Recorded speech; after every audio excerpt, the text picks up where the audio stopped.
वसई विहारामध्ये आयुक्तांची भेट हवी म्हणून कार्यक्रमामध्ये महाराष्ट्र सैनिकांनी वेळ मागितली होती आणि कायदेशीररित्या घोषणाबाजी सुद्धा केली होती। परंतु पोलीस खात्यातील वर्दीतले गुंड पीआय राजेंद्र कांबळे यांनी स्वतःची चाटुगिरी दाखवण्यासाठी त्यांनी डायरेक्ट काही संबंध नसताना आमच्या महाराष्ट्र सैनिकाला आई बहिणीवरनं शिव्या दिल्या, तसेच त्यांना मारहाण केली।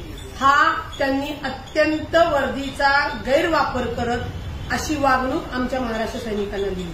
त्यांना सांगायचंय की आमच्या आया बहिणी रस्त्यावर नाहीत। पीआय राजेंद्र कांबळेजी, तुम्ही जी आमच्या आई बहिणींची इज्जत काढली, त्यांना ज्या अश्लील शिव्या दिल्या, त्याच्यामुळे आमच्या संपूर्ण महाराष्ट्र सैनिकाच्या आया बहिणींना एक अक्षरशः लज्जा उत्पन्न झालेली आहे। त्यामुळे मंगळवारी पश्चिम महाराष्ट्रातनं आम्ही समस्त आया बहिणी आपल्याला जाब विचारायला येणार आहोत की तुम्हाला आमच्या आया बहिणींची इज्जत रस्त्यावर काढण्यासाठी, त्यांना अपशब्द अश्लील बोलण्यासाठी हे तुम्ही या खात्यामध्ये आलेले आहात का? आणि माझी या पोलीस खात्याला विनंती आहे की हा पायंडा पडला नाही पाहिजे। ही जी वर्दीची गुंडगिरी आहे ही ताबडतोब थांबली पाहिजे। म्हणून आपण या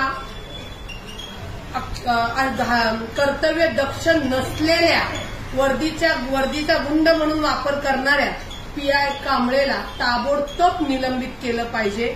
अन्यथा आमच्या महाराष्ट्र सैनिकाच्या आया बहिणी त्यांना अत्यंत चांगल्या पद्धतीमध्ये जो आम्हाला त्यांनी शिव्या दिलेल्या आहेत त्याचं प्रत्युत्तर देण्यासाठी भाग पाडावे लागेल। त्याच्यामुळे या अशा पोलिसांना वेळीच निलंबित करून त्यांना आपल्या कर्तव्याची, आपल्या जबाबदारीची, जाणीवची भान करून देणं हे गरजेचं आहे। तर पीआय राजेंद्र कांबळे आम्ही येत आहोत मंगळवारी संपूर्ण पश्चिम महाराष्ट्रातल्या आया बहिणी आपल्या दर्शनासाठी की हा कोण व्यक्ती असा पोलीस आहे की ज्यांना आया बहिणींची इज्जत रस्त्यावर काढायला, त्यांची वेशीवर टांगायला जाहीरपणे लायसन दिलेलं आहे।